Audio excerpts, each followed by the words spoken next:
3 words. That is all it took. 3 words on the UKHSA's official Amber Heat Health Alert documentation: rise in deaths.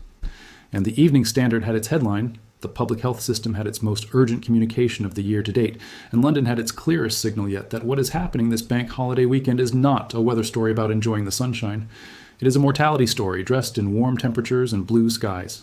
The Amber Heat Health Alert that the UK Health Security Agency upgraded to on Friday afternoon, replacing the less severe yellow alerts that had been in place since earlier in the week, is the second highest alert designation in the UKHSA's 4-level framework, and its official language is unambiguous. Amber means there is likely to be a rise in deaths, particularly among those aged 65 and over or with health conditions. Not possible, not a chance of. Likely. Issued for London, the East Midlands, West Midlands, the East of England, and the South East. Active from 2 p.m. Friday until 5 p.m. next Wednesday, and sitting above a temperature forecast that places London on course for its hottest May day in recorded history at 33 degrees Celsius on Bank Holiday Monday. The UKHSA's Dr. Anya Gopfert, consultant in health protection, confirmed the agency's position in a statement that was as measured as it was serious. We know that even moderate heat can lead to serious health problems, especially for older people and those with certain health conditions, she said, so it's important that everyone takes simple precautions. That word, even moderate heat, carries significant weight in the context of what is being forecast. The Amber Alert was not issued for moderate heat. It was issued for temperatures rising into the high 20s on Friday and peaking at 33 degrees Celsius on Monday, temperatures that sit 15 to 16 degrees above the late May seasonal average for London, and that represent a degree of thermal departure from normal that no previous May bank holiday in the city's meteorological record has produced. The indoor temperature consequence of that outdoor peak is where the alert's most critical warning lives. With homes that have been absorbing solar radiation through the bank holiday weekend, internal temperatures in poorly ventilated south-facing rooms can exceed 40 degrees Celsius even when outdoor air temperatures sit at 33 degrees. That 40-degree indoor figure is not a projection. It is documented behavior of UK housing stock. During comparable warm events, and it is explicitly referenced in the Evening Standard's reporting of the UKHSA's Amber Alert. The Amber Alert's 5 specific consequence categories tell the full story of what rise in deaths means operationally across the health and social care system. First, a rise in deaths, particularly among those aged 65 and over or with health conditions, with potential impacts on younger age groups too. Second, a likely increase in demand for health and social care services across all affected regions. Third, internal temperatures in care settings, hospitals, care homes, residential facilities, may exceed the recommended threshold for clinical risk assessment, meaning the environments where the most vulnerable people are being cared for become thermally hostile to the very people they exist to protect. Fourth, the heat affecting the ability of the workforce to deliver services, a specific acknowledgement that doctors, nurses, care workers, paramedics, and the full spectrum of health and social care staff are themselves physiologically affected by sustained high temperatures in ways that degrade their performance and increase the risk of errors. Fifth, indoor environments overheating, increasing risk to vulnerable people living independently in community settings, the demographic, who will not be visible in any hospital or care home data until they present in an emergency, by which point the window for preventative intervention has closed. These 5 consequences are not hypothetical. They are the documented operational consequences of previous Amber Alerts during UK heatwave events, derived from the mortality and morbidity data that the ONS and NHS England have been collecting across a decade of increasingly frequent heat events. The researchers at the London School of Hygiene and Tropical Medicine in Imperial College, London, published their heat mortality projection during the same period that the Amber Alert was activated. Their modeling, using decades of UK temperature mortality relationship data, predicted approximately 570 heat-related deaths across England and Wales over the 4 peak days of this bank holiday heatwave, with London bearing the highest single-region burden at 129 deaths. Professor Antonio Gasparini of the LSHTM was explicit in his framing of the projection's significance. Every fraction of a degree of warming will cause more hospital admissions and heat deaths, putting more strain on the NHS. That statement is not a theoretical observation. It is a quantified prediction grounded in the epidemiological data accumulated from every previous UK heat event, and it applies with particular force to a May event arriving without acclimatization.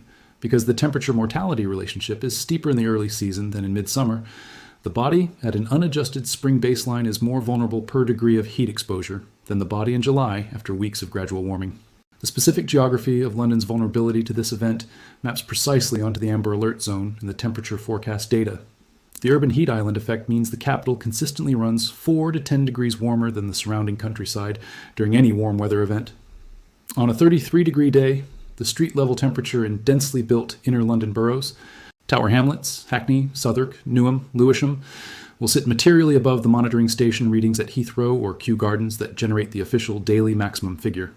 The specific boroughs with the highest proportion of older adults living alone, the highest density of pre-war housing stock with poor thermal performance, and the lowest access to green space and tree canopy for cooling are also the boroughs where the temperature-mortality relationship produces its steepest gradient.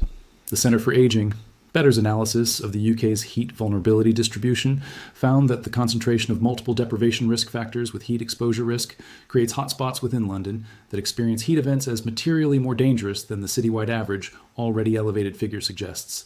The ITV News London report on the Amber Alert included a specific additional dimension that connects the UK's heat mortality story to its global positioning in the current temperature comparison data.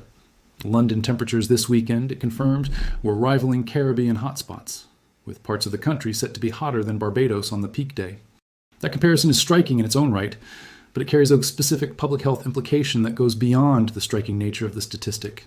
Barbados at 32 degrees Celsius is a temperature experienced by a population that lives in that climate, whose housing is designed for it, whose bodies are acclimatized to it, and whose entire cultural and behavioral relationship with warm weather is calibrated for it. London, at 33 degrees Celsius on Bank Holiday Monday, is a temperature experienced by a population whose housing was designed for cold retention, whose bodies were in single-digit temperatures 3 weeks ago, and whose cultural relationship with warm weather is calibrated for relief and enjoyment rather than thermal management and risk reduction. The temperature may be comparable. The mortality risk profile is not. The specific geography of London's vulnerability to this event maps precisely onto the Amber Alert zone and the temperature forecast data. The urban heat island effect means the capital consistently runs 4 to 10 degrees warmer than the surrounding countryside during any warm weather event. On a 33-degree day, the street-level temperature in densely built inner London boroughs, Tower Hamlets, Hackney, Southwark, Newham, Lewisham, will sit materially above the monitoring station readings at Heathrow or Kew Gardens that generate the official daily maximum figure. The specific boroughs with the highest proportion of older adults living alone, the highest density of pre-war housing stock with poor thermal performance, and the lowest access to green space and tree canopy for cooling are also the boroughs where the temperature-mortality relationship produces its steepest gradient. The Centre for Aging, Better's analysis of the UK's heat vulnerability distribution found that the concentration of multiple deprivation risk factors with heat exposure risk creates hotspots within London that experience heat events as materially more dangerous than the citywide average already elevated figure suggests. The mortality data from comparable previous events provides the most concrete grounding for the LS-HTEM Imperial projection and for the Evening Standard's decision to lead on the rise in deaths framing. The ONS documented over 4,500 excess deaths in England during the heat periods of summer 2022, a year when the Amber Alert was activated in July, after the population had had weeks of gradually warming spring weather, providing partial acclimatization. The 2003 European heatwave killed over 70,000 people across the continent, with approximately 2,000 of those deaths occurring in England. Both of those events arrived in their respective summer months into populations with some degree of prior seasonal adjustment.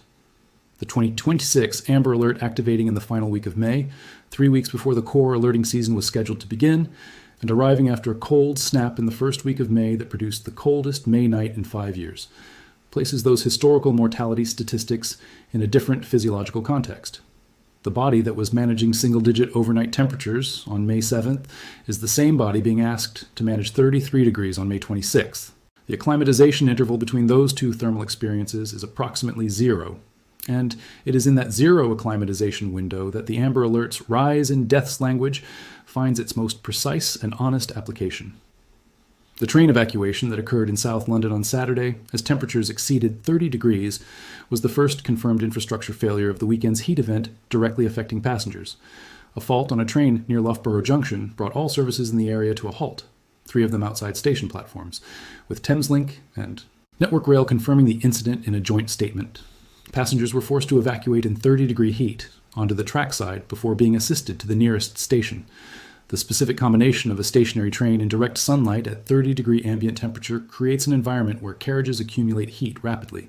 Air conditioning systems are overwhelmed, and passengers transition from uncomfortable to at risk within minutes. For an elderly passenger, a person with cardiovascular disease, or a child without adequate hydration, a train evacuation in 30-degree heat is not an inconvenience.